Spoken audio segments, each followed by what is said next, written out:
Hey guys, welcome to episode 101 of The Green Life. I'm so excited about today's episode as I speak to a returning guest, Dr. Neal Barnard, about his newest book.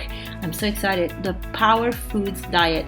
This book is all designed to show people that they can lose the extra weight without making too much effort and really eating the right foods. So we're going to dive into this conversation with Dr. Neal Barnard, and I cannot wait for you to get to know him if you don't know him already. He's actually a bestseller author, and he's also the president of PCRM. And if you didn't know, he's actually a musician as well and speaks fluent French. So before we get into the episode, a big shout out to Namawell for the C2 and the J2 juicers. My favorite J2 juicer, like just amazing. It makes the best juicer. But of course the C2 now has a blender. So if you want to upgrade your kitchen appliances, this is one to go for. And if you want to support the channel, I am an affiliate of Dr. Morse's Herbs, of the Window Workshop, of New Zest, of Happy Legs, a few brands that I personally love and use. And so if you want to check them out, please do so. And if you are interested in working with me and learning more about Live Lean Health, as well as Ecodharma Village, my retreat here in Portugal, check out the links in the show notes and get in touch if you have any questions. All right. Let's get diving into this great episode about what foods can help us lose weight with our beautiful guest, Dr. Neal Barnard. Hello, Dr. Barnard. Thank you so much for being on The Green Life. How are you? I'm doing great. It's great to see you. You too. Thank you so much for making the time. You are a busy man. Last time we actually did say maybe you don't sleep because you have so much going on. But congratulations on your new book, and we're going to dive into it today. Now, I know everybody knows you, and if they don't know you, I think they lived under a rock for a very long time. But should we give them a little introduction on who you are? That would be great. Sure, you bet. I grew up in the U.S. in North Dakota, the middle of cattle country, but I now live in Washington, D.C., and I'm on the faculty of the medical school at the George Washington University, and I have an organization called the Physicians Committee for Responsible Medicine that does a lot of clinical research, and we have educational programs related especially to nutrition. Perfect. Thank you so much. I will also link our first interview together so that we'll have even more details about your story, which is great. So, Dr. Barnard, your work has been very much aimed at reversing ailments like diabetes, cardiovascular disease, but mostly diabetes, and a lot of the work that you do for policy making to make sure the government stays accountable to what they're sharing as misinformation versus the science. And your new book, it's all about actually basically losing weight to reverse disease or to prevent it, and in a way that is super easy. So I'd love for you to talk about your latest work, please. Yes. Well, so many people, when they're trying to lose weight, they'll do things like sort of starve themselves. They'll cut calories enormously, or they'll avoid carbohydrate. And so that means they're not eating fruit, and they're not eating pasta or rice, or they're avoiding healthy foods, really. And so the good news is that science has shown that there are actually certain foods that when you consume them, they help you to lose weight. Mm-hmm. And I really think that the science really matured in about 2015 when researchers at Harvard published an important study. They tracked more than 100,000 people, and they found that the more foods they ate, certain specific foods, the more weight they lost. And this is the opposite of what you'd think. You'd think, if I eat more of anything, whether it's healthy or unhealthy, if I eat more, I've got to gain weight. But that is not what they found. They found that for specific foods, if you ate more of them, you lost more weight. And at the top of the list was this humble, unassuming blueberry. And also, yes, blueberries, also strawberries, raspberries, that if people ate more of them, they lost weight. And 2 years after that, some researchers in the UK did an amazing study. They brought in 2,734 women. Everybody in the study was a twin. They were all twin pairs. And everyone got a DEXA scan, which is a special scan that shows your body composition. Where do you have body fat on your legs or on your abdomen or whatever? And what they found within each pair the twin who ate the most blueberries, other berries, foods that are rich in what we call anthocyanins. That's the bluish pigment in a blueberry. The twin who ate the most of these was substantially slimmer than her genetically identical sister. She had specifically less body fat and less abdominal fat. So this is amazing. They're genetically the same, but they don't weigh the same, and it's based on what they're eating. And so, bottom line, these anthocyanins that we see in berries seem to stimulate the metabolism so that you lose weight. But that's just one example. There are many others: cinnamon, ginger, hot peppers, cantaloupes, and other melons. A number of foods have similar effects. So I got all excited about it. I thought, instead of focusing on don't eat this and don't eat that and measure all your tiny portions, what if it's eat more of this and eat more of that, and put these foods into delicious meals that everybody would love. So that's what we've done. Amazing. I love because you actually call the book the power food diet. It's not actually, anything restrictive. It's like those are foods that are powerful, have them more. But I wonder well, first of all, let's talk about fruit, because a biggest misconception online is that fruit has a lot of sugar, and that's a problem, and it can cause a fatty liver, and it raises your triglycerides. So if we can talk about that, just to clarify why fruit is very different to like high corn fructose syrup, for example, that would be amazing.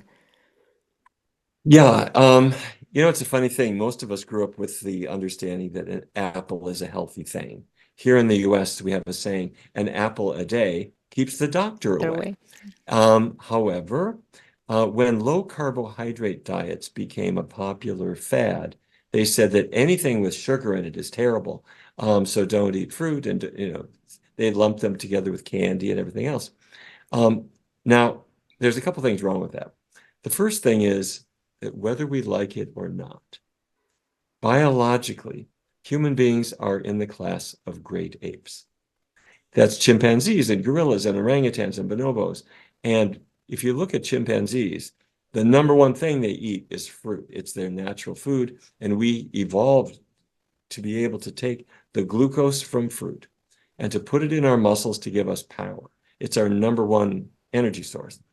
The other thing, though, is people have studied this. Some researchers did an amazing study. They wanted to look at this idea that if you eat fruit, you'll gain weight. So they asked volunteers to come into a study, and they said, every day we want you to eat apples. Okay, the volunteer said, we can do that. No, not one apple. Every day you have to eat 3 apples. And they brought in another group and said, you have to eat 3 pears. Now, nobody eats that much, but that's what they had to do. And over time, how much weight do you think they gained? 0. They didn't gain weight. They actually lost weight. Now, how can that be? Fruits do have sugars. They are natural sugars that go into your muscle cells and give you power. But this is not a bad thing. This is a really, really good thing. But fruits also have water and they have fiber, and these things tend to fill you up before you've taken in a whole lot of calories. So fruit is fine. And Harvard University researchers looked at other fruits, like oranges and grapefruits, the citrus fruits, and even juices, and found that when people eat more of them, they lose weight. So fruit is on the menu. But do you think that it works if you keep the unhealthy diet going, or you need to actually remove some things from your diet, because then it becomes a balance, right, of fat, what kind of fats, and glucose and sugars. How do people, because I think this is a question that a lot of people will have to navigate, right? Like, okay, I eat a standard American diet. Do I add 3 apples a day on top of my cheeseburgers at McDonald's and be fine? Yes, I would do that. If you're eating cheeseburgers, I would add 3 apples a day. And what you're going to discover is tomorrow that you're so full that you're not going to eat so much in the way of cheeseburgers. Let the healthy foods crowd the unhealthy foods out. And an optimal diet does just what you're imagining. Bring in fruits, vegetables, whole grains, and beans, and let them crowd out the cheeseburgers. There are certain foods that do not help with weight loss. Animal products don't. Animal protein in general does not. There's all this mythology that if I eat lean protein, I'll get lean too. Doesn't really work very well. Dairy products like cheese, terrible. Eggs are not helpful. But also there are some foods that people think of as healthy, but that really are not. Salmon, for example. You have Atlantic salmon. And you think, well, gee, this should be healthy, but it stops your weight loss cold. Well, you can see why if you just look at the label. It's 40% fat. If it's Atlantic salmon, if it's Chinook salmon, it's 50% fat. And every fat gram has 9 calories. So you want to get those foods out of your diet. Okay. I'm going to be a little bit devil's advocate only because I live in Portugal and there is a big animal products culture here. Veganism is becoming more and more accepted, it's growing.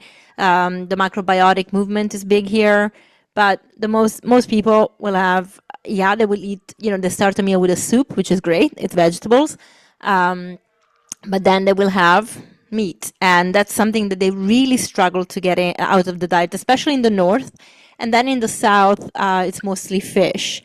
And everybody quotes the Mediterranean diet. They're like, well, a Mediterranean diet, which is mostly plant-based but with animal products, works for reversing disease and losing weight. So why do you think I should go completely vegan? I know you mentioned the fish will have, mostly fat, and so I'll do other animal products. But this is the argument that people that don't want to go vegan make. So, and it's really hard to transform them completely and make them stop. How do we Sure. approach these kind of people? How do we inspire them, as you said, crowding out? But if they don't want to take those foods out, what is the balance that we have to go for? If people don't want to do it, they don't have to do it. And when people come into our clinic, or we let them know that it's their choice. They can decide to do whatever they want to do. It's our job is to show them how things work. And then they can decide if they want to drive that car or not. They don't have to. Now, we did do a study in 62 people who wanted to lose weight. And we asked half of them to follow a Mediterranean diet. And the other half followed a vegan diet that was low in fat. Now, when I say a Mediterranean diet, there's a lot of people have different definitions of it. Yes. But research studies use a specific definition. And it means more fruits and vegetables, reducing red meat, some fish, some chicken, but not necessarily overwhelming amounts. Some dairy, some eggs, but not a lot. And olive oil is preferred over, say, butter or other cooking fats. So using that definition, we brought in individuals, and half of them did a Mediterranean diet for 16 weeks. The other half did a low-fat vegan diet. When I say vegan, all I mean is that you're avoiding animal products. And by low-fat, it means we're going to find non-fat cooking methods, non-stick pans, or sauteing in vegetable broth instead of oil, something like that. After 16 weeks, the two groups switched diets. The Mediterranean group then went vegan. The vegan group went Mediterranean. So every participant followed both diets in one sequence or the other. What we found was interesting. The Mediterranean diet, you could predict the results. Fat has 9 calories per gram. Doesn't matter if it's chicken fat or fish fat or olive oil. It has 9 calories in every gram. But carbohydrate, whether it's from sugar or starches, has only 4. And fiber has between 0 and 2, depending on what it is. Okay. So you might think, oh, wait a minute. The Mediterranean diet has some meat in it and some dairy, so there's going to be some animal fat. And it has olive oil, and so all these things have some fat. Will that slow my weight loss? Well, when we randomly assigned people to the Mediterranean diet, at first they thought, oh, this is wonderful. I'll be able to eat fish and chicken and olive oil, and it'll be like I'm driving down the coast of Tuscany, enjoying my wonderful life. But what they found was they didn't really lose much weight. They were having trouble losing weight. The people on the vegan diet, they thought, oh my goodness sakes, I'm wondering about this. Do I have to acquire a taste for folk music to be a vegan? Do I have to wear tie-dyed clothes to be a hippie? And they discovered, no, they don't. They just have to take the meat sauce off their spaghetti and put the tomato sauce on. Or if they make a soup, it would be a vegetarian soup, which is traditional in Portugal, of course. Mm-hmm. And if they would make a chili, it would be a bean chili. Or if I go to a restaurant, it's very, very easy at Latin American restaurants to choose beans and rice, or Chinese restaurants to choose rice and tofu, or a sushi bar to have the plant-based sushi. What did they find? They lost weight like crazy. They lost weight very quickly. After 16 weeks, everyone stopped their diet. And the Mediterranean group now started the vegan diet. And suddenly their weight loss began. And they thought, oh, this is great. This is why I came in here. But the people that had been vegan, and when we told them they had to now start Mediterranean, they said, I'm not sure I want this. I haven't had chicken wings in 4 months. I don't really have a taste for them. And they started to regain the weight they'd lost because they're eating meat, they're eating dairy products, they're eating oil. Now, even if it's a healthier diet than an unmodified diet, a Mediterranean diet is not effective for weight loss. And so the bottom line that we found in this study, which we published and which won an award, a Mediterranean diet, while it may be better than the diet that people start out on in many cases, it does not effectively cause weight loss. If you ever hear a scientist say that they did a study where they caused weight loss with a Mediterranean diet, look at the fine print. They started them on a Mediterranean diet and they also made them cut down on calories, or they made them exercise, because the diet alone will not do it.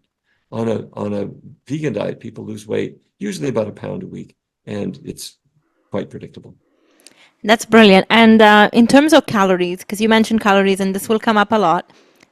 So you said there's no food restriction with your plan, and people can eat as much as they really wish to when it comes to fruit, for example.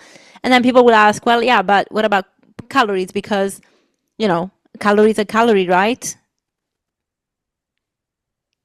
A calorie is not exactly a calorie. As I describe in the Power Foods diet, certain foods have one of three particular features. They can tame your appetite so that they fill you up sooner. They trigger satiety before you've overdone it with food. The second thing is some of them trap calories so that you're eating the foods, but the calories never get absorbed, and the foods carry the calories out with the waste. The third thing is that there are foods that increase your metabolism so that you burn calories faster, and the foods will do all of these things. So, for example, blueberries, it increases your metabolism. So does cinnamon. Cinnamon causes the release of adrenaline in your blood, not a lot, just a little, so your metabolism is a bit faster than it was before. Apples tame the appetite. There are many, many foods that do these things. So yes, calories are important, but how your body processes those calories is determined by the foods that they come from. Yeah, and I guess, as you mentioned, with fiber, that fills you up quicker. So you naturally eat maybe a bigger bulk, but actually less calories anyway, because if you're not using fat and you're staying at 4 calories per gram, there's just so much that you can eat, especially when it's like big, bulky food like leafy greens and fruit and vegetables. Like after a while, you just can't eat too much, but you're feeling full. So generally, I think maybe you reduce your calorie intake without even thinking about it, but you're feeling nourished, which is probably the biggest difference between a standard diet versus the diet that you have in your book, because we are talking high nutrients versus very low nutrients, right, in a standard American or Western diet. Yes, your body has a way of turning your appetite down. When you eat food, your digestive tract releases a compound called GLP-1. The GLP, your body makes it. This is not a drug. This is something your body makes. And the GLP-1 is formed in your digestive tract in response to food arriving there. And the GLP-1 then goes to the brain, and it attaches to receptors that turn the appetite down. And this is important because your digestive tract needs to tell the brain, I've eaten food, I'm digesting it, and this is all I can handle. So don't, turn down your appetite so that you don't eat so much. It's a feedback mechanism. So a researcher on our team, Dr. Hanna Kalayova, did an amazing study. She brought in individuals and gave them a McDonald's sandwich, a meat sandwich. And She measured GLP-1 in their blood, and it did almost nothing. Their GLP-1 level did not really rise. So she then did the experiment and gave people a plant-based sandwich. And their GLP-1 level went boom, it rose. And so it turns down the appetite. Why? Because your digestive tract isn't looking for just anything. It's looking for certain nutrients to say, I'm satisfied, I've had enough. One of the things it's looking for is complex carbohydrate, starch. And meat doesn't have it. It's also looking for fiber. Meat doesn't have that either. And that white bun doesn't have any fiber in it. So your digestive, if you eat a McDonald's sandwich, if you eat enough, eventually you'll fill up. But what's happening is you're feeling the stomach stretch and you're getting to the point of pain, and that stops you from eating. But you should have an appetite turn-off switch before the point of pain. And if you're not eating complex carbohydrates and fiber, those natural feedback mechanisms don't work very well. Yeah. Now, this is in the United States, there's a drug called Ozempic and one called Wegovy. And these are expensive injectables. They cost more than $15,000 a year. And they're just a synthetic GLP-1. A GLP-1 receptor agonist is what we call them. And they do turn down the appetite. But you can do this in a more natural and more healthful way. So I'm happy you brought up these drugs because they've been in the media quite a lot lately. What are the side effects of these drugs that we won't have if we adopt the diet that you suggest? Well, the first side effect is that they drain your wallet. $15,000 is a lot of money, and our insurance plans mostly don't cover them. The second thing is that they could cause nausea and vomiting and diarrhea. Now, not everybody gets these symptoms, and sometimes they're mild, but sometimes they're pretty bad. They could cause gallbladder disease and pancreatic problems, and there's some suggestion that they might cause thyroid cancer. We need more evidence on that. But the biggest problem with them is, although they do usually cause some pretty notable weight loss, not always, but usually they do. But your weight comes down, and then your weight loss plateaus. It stops. You say to the doctor, wait a minute, I'm not losing as much weight as I want to. I've lost weight, but it's not working anymore. Can I have a higher dose? And the doctor says, no, you're already at the maximum dose. Well, if that's the case, I'm sick of paying for this drug. I'm going to just stop it. And the doctor will say, don't stop it. Because when you stop, you regain the weight that you lost. So for the rest of your life, you're paying all this money just to avoid weight regain. We don't want to do that. When people follow a healthy plant-based diet that emphasizes the power foods, their weight comes down. There's no expense. In fact, you're going to save money because the foods tend to be cheaper. Yeah, I like that. And they would have to anyway change the diet if they wanted to keep on losing weight. So the drugs can do it for them. It's good. It's a very controversial subject right now. It's everywhere. I know Dr. Garth Davis was talking about it because obviously he deals with obesity, and he was just talking about clients going in. And I mean, he does actually endorse a plant-based diet. He's vegan himself. But I guess there is that balance of understanding when the drugs should be used versus not. Maybe I personally think nutrition and lifestyle are the first go-to because there are no side effects. But of course, the medical system is what it is, and they do run the show up at the moment. So we still have to kind of navigate this information and talk about it, which makes education very important. I was wondering, you're very good at having stories and telling stories in your books and sharing people's experiences. So I was wondering if you could share some of the epic experiences of people that have followed the diet that you suggest, and really input these amazing superfoods in their diet and swap maybe the animal products for the fruit and the veg. So yeah, take me to some of the most amazing results. Sure. I mean, we've done studies with thousands of people, and we have a medical clinic here at Barnard Medical Center where we've seen thousands more. And so we put this to work, and the results are just amazing. And there are so many stories, but you'll read about them in the Power Foods Diet. One is named a woman named Shawnee, and she's a real woman. She grew up in Kansas City, Missouri. And as she was telling me, she lived in a house where there was a lot of food and not necessarily the healthiest food. And her mother had had a lifelong weight problem. But when Shawnee was about 8 or 9, it was clear that she was going down the same path. When she was 12, she was significantly overweight. And so her mother brought her to a weight loss program. And so she had to learn to cut calories and use a food scale. And she was put on weight loss drugs. Now, what does that mean for a 12-year-old girl? You know, these things don't make a lot of sense. And when you have trouble with the diet, and people say, well, it's your fault, you should exercise more, da, da, da, da, da. It's unhealthy psychologically. Mm-hmm. Well, eventually, she learned about healthy foods, the things that we've been talking about bringing in fruits and vegetables and beans and whole grains. And she discovered that she lost weight automatically.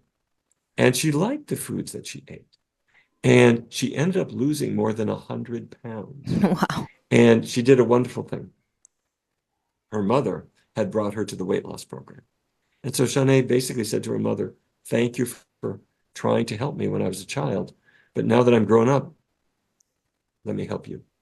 And she helped her mother to learn about the power foods too.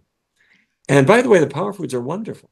I mean, you can have my wild blueberry muffins for breakfast and French toast and a Southwest chili. And we have pasta dishes like penne arrabbiata and wonderful desserts, carrot cake. So the whole idea is to really let your taste buds be seduced by healthy foods. And the healthy foods help you to lose weight. Yum. Okay, you mentioned French toast. I gotta ask you, how do you make it without the eggs and without frying it? Because that would be amazing if people can do that. You'll see the recipe in the Power Foods Diet, and it combines two things. I worked with Dustin Harder and Lindsay S. Nixon. They're the recipe developers. And they came up with more than 120 recipes. They are Wow. delicious. And when you see the photography, oh, my goodness sakes, it's just beautiful. So French toast, it's the way our grandmothers did it, is they would pour milk and eggs in a bowl, and the toast was used like a sponge to just soak it all up. You could do it in a much lighter way. And you could top it with cinnamon, which will increase your metabolism. But top it with my cinnamon blueberry syrup. We have a cinnamon blueberry syrup that is filled with anthocyanins. And this can be a favorite breakfast that will help you to actually lose weight. Well, I'm on. I mean, hey, Yeah, starting the day with with French toast that is healthy for you. Thank you very much. yeah, That's, absolutely. that's brilliant. Okay, what other stories popped up for you that you were really happy with, and the feedback of people from the book that people can read about? But also, you are consistently doing research. So I like to see if anybody from other studies came to do the research for this study, particularly to be part of the stories of this particular book, and if they found that it was even better or helped them get on track again. Because sometimes we can get lazy when we know something, we just go on with it and then slowly start creeping in different things. Right. Did you have anyone that from your past studies came back for this one, for the new book? Let me tell you, yeah, let me tell you about a person named Steve. Hmm. His whole name is Steve Loam, Lome. He's like Sade, he's a real person. Um, he had a fascinating story. And let me start at the end of the story. He was running a marathon, or I'm sorry, a half marathon. That's a little over 13 miles, 20 some kilometers. And he was in Monterey, California. He was running his race, and he noticed that up in front of him was a runner who had started before him, but had collapsed. This runner was on the ground. And so Steve went up to him and discovered the man didn't have a pulse. He was effectively dead. So Steve yelled out, "Who has a cell phone? Can you call 911? That's our emergency number, because I need a defibrillator and an ambulance." And so he began CPR, and he trying to save the man's life. Eventually, they get a defibrillator. They put the pads on his chest. They shock him, and eventually they get a pulse. And Steve has saved his life. They put him in the ambulance. They send him off to the hospital. So, I mean, this is no ordinary race. So Steve decides, okay, I'm glad I was here. He makes his way to the end of the race, gets to the finish line. And there was another man who was collapsed on the ground. And he had no pulse. Oh my God. Yes, twice in one race. So Steve says, I need a defibrillator. They get him one a little faster this time. And they shock him and they save his life too. And the ambulance comes and they send him to the hospital. He became famous for this. And the TV stations all wanted to see how one cardiologist could save two lives in one race. And we have a television program here called The Today Show. And The Today Show brought in Dr. Loam and these two people whose lives he saved and reunited them on air. But what they didn't know was that Steve Loam had already been in touch with them to basically say, I don't want to have to revive you next year. You've got to start a healthy plant-based diet. And they did. But the reason I'm telling you this is Steve has his own story. He had a significant weight problem when he was very young. And so did everybody in his family. And he thought it was just genetic. Did he try a diet? He did. He went online and he found the dietary guidelines for Americans. And this says you should eat less red meat, eat more chicken, take the skin off your chicken, eat more fish. He did that, but what happened? Not much of anything. It was like the Mediterranean diet. It really doesn't cause much weight loss. So he was frustrated. But eventually he found out, just like Shanae and so many others, that when you switch to more plants, the weight starts to come off. And he ended up losing more than 100 pounds. He got his energy back. He became quite an athlete. And he shared his success with his family, just like Shanae. And that's the beauty of this. You're not going to share weight loss injectables. You're not going to share a medication with somebody, but you can share knowledge. You can share recipes. If you make my wonderful chili or my spaghetti sauce or my desserts, you can share that. And what can happen is you're not only curing yourself, you're helping everybody else to get healthy too. And when you share this online, good heavens, you'll never know how many lives you save, but it can be a huge number. So that's Dr. Loam. Yeah, amazing. I'm glad you brought him up because I saw him on Switch for Good, actually, with with an interview about his story, and then that's fantastic that he reached out to them and was like, we need to change our diets. I don't want to deal with this because the problem is not really you're an athlete and you're dying. So this is amazing.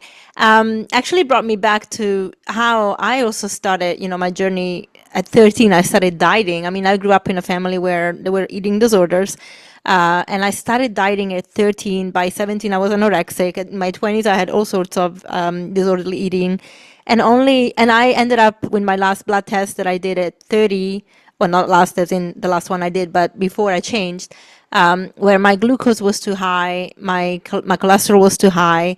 And then I was like, okay, what do I do? And my doctor was like, well, you have to cut carbs to lower your cholesterol. Your glucose, and that was the main concern for her. And then I listened to your talk at IIN, and you really shed diabetes in a very different light. And I was like, you know what? This makes more sense.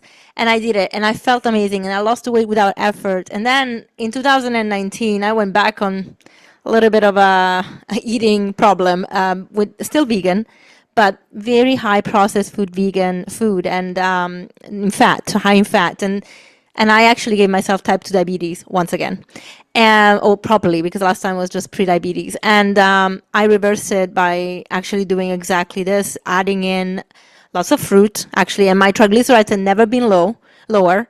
For my last blood test was so perfect, I want to frame it. And then it's my A1C has gone down to 5.4 from 6.1, or 6.2 actually, and it's like, okay, this is brilliant. Like, I did it only with plants and just going on really real food and not having these fake cheeses and all the things that actually are full of fat and mostly saturated fat from coconut, right, to make it more sticky and melty. And I was wondering if this is the question that comes out through you a lot, which is, well, I am vegan, but I'm not losing weight. What am I doing wrong? You know, there have been food marketers that have been trying to provide vegan versions of the unhealthy animal products. Yeah. So they want to give you a burger, a hamburger, but well, it's not going to have meat in it. So what do? You take vegetable protein and you infuse it with lots of coconut oil, and it will have the mouthfeel of a burger, but it's unhealthy fat. It may be marginally better than a meat burger, but it's not much better. Or let me simulate cheese with a lot of coconut fat and that kind of thing. And that really gets in our way, unfortunately. But when we consume fruits and vegetables and beans, lentils, peas, whole grains, they don't have much of any kind of fat. They have traces of natural fats that your body needs, but they don't have much fat. They have a lot of fiber, and they tend to fill you up before you've overdone about calories. They allow your body to get into a better balance with regard to glucose because they allow your insulin resistance to be replaced by insulin sensitivity. And with this kind of diet, we have seen diabetes going away, which is something we never saw when I was in medical school. Yeah, exactly. Okay, I have a question about the diabetes, if you don't mind me going there for a minute. There's a big, again, online, and I think I'm really referring to online because most people get their information through social media these days. They don't actually read studies or learn more about a subject. But online, there is this focus on spikes, right? Sugar spikes, glucose spikes, and everybody's like, spikes are bad for you. They will kill you. Can you just take me through the normal metabolic response of the body when we eat food and what's actually considered a normal spike versus something we need to be kind of worried about? Well, let me just give you some general thoughts about that. First of all, glucose is not a bad thing. Glucose is a good thing.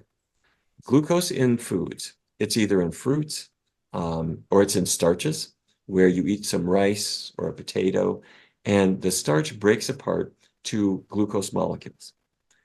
That glucose gets into your blood, and from there it goes to the brain to power your brain. That's a good thing. It powers your muscles and gives you energy. And I guess people are familiar with marathon runners who are loading up on carbohydrate to give their muscles the maximal power. It's like having extra batteries. But the problem is, when a person has diabetes or they're getting toward diabetes, we know what's happening. Fat has gotten into their muscles. Fat's from the foods they eat. And as the fat gets into the muscle cells, the glucose can't get in. What's happening is, I'm not talking about fat around your waistline. I'm not talking about fat under the skin. I'm talking about fat particles inside your muscle cells. And so as it gets inside, your insulin will try to push the sugar in the cell, but the cell is no longer insulin. It doesn't respond to insulin. It's not insulin sensitive anymore. So what's the answer? The answer is to get the fat out of your diet. But before you do that, what'll happen is, because the cell is filled with fat, if you eat anything that has carbohydrate in it, your blood sugar will spike. It'll go high because your cells can't take the fat. The cells are filled with fat. They can't take the glucose out of the blood. So spikes are not good. It's not a great thing, but it's caused by the fact that your cells are not effectively taking the sugar out of the blood. The way to avoid a spike is to get the animal products out of your diet and keep oils really low. When you do that, the fat comes out of your cells. It dissipates. And your cells can start taking the sugar out of the blood quickly. So when you eat foods, the complex carbohydrates will break apart. The sugar goes into the muscle cells, into the liver cells. Everything's fine. Now, there's one other piece of this. Not all foods are created equal. My good friend David Jenkins, back in 1981, invented the glycemic index. And he said, if you eat beans release their natural sugars very gradually. So bit by bit, it'll get into your blood and your cells can take it up. White bread releases its sugars pretty fast. So it might cause more of a spike. And you'll see different foods have different effects. Each one has its own glycemic index. And if you choose the ones that have a low glycemic index, they're a little bit easier on your body. Okay. So it is about knowing these foods. And can you give me some examples of these low glycemic index food that you have listed in your book? Yeah, sure. Well, first of all, the whole bean group is great. Okay. Beans and peas and lentils are all fine, and everything they turn into is fine. Fruit is good for the most part. And that surprises people because fruit has sugar in it. But for the most part, it doesn't spike your blood sugar very much, although different people are different. And I should also say that this will change over time because right now, if a person has been eating fatty things, they're insulin resistant. So anything they eat is going to cause a spike. Stick with it. Stick with a plant-based diet. And as the fat comes out of your cells, your spikes will typically diminish. Okay? Now, even something like pasta, its glycemic index will change. If it's al dente pasta, its glycemic index is lower than if it's overly cooked pasta. It's just a question of, has the cooking process sort of started the digestive process for you? Green vegetables are fine. Something like a sweet potato is okay. So anyway, you'll see.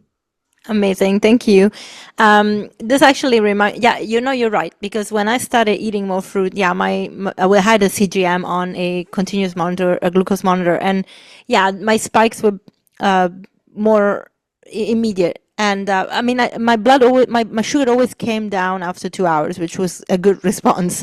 But yeah, it's definitely gone so much better. Like when I eat fruit now, I don't actually have those major spikes. But it's good to get to know your body. How do you feel about using a CGM generally? They're very helpful, particularly for people with type 1 diabetes. It's a good thing. But I think some people worry a little bit too much. And people who are really healthy are monitoring their spikes. What they should be monitoring is what's in their grocery cart. Nice answer. Very, diplomatic. Okay, fantastic. So, Dr. Barnard, where can we find your book? Oh, well, thank you for asking. The Power Foods Diet it's on Amazon and on other online sources. And here in the US, it's in every bookstore. In European countries, the rest of the world, it may not be there yet, but it's online. It just came out 3 weeks ago. So I'm very happy for people to know about it. Absolutely. And I know other books have been translated in different languages. Will this one also? I expect it will be, yes. It always takes a little time. For some reason, the American publishers crank it out in America, and then when they think about it, they realize there's a whole world out there that could benefit as well. Yeah, I mean, Spanish could be the second language, definitely. I've seen your books in Italian before, definitely. Oh, yes. Yeah, and I would assume that Spanish would be a big one because in the US, most people do speak that too. And I'm hoping Yes. Portuguese could be one because we need it here. Although we discussed this on email, but there was an article that was featuring your book already here in Portugal. You mentioned the magazine and Sábado. actually Sábado, and I checked it, Yeah. so I sent you the link. It's really, really good. Yeah, they were very, very kind. I was very pleased to see that. It was nice. I'll show you the book cover. Here's what it is. It's the Power Foods Diet. Oops, can you see that? Yeah, now I can, Um, yes. And some people will say that all that food photography is almost like food porn. That's what we call it in the US, where you have people drooling over these foods.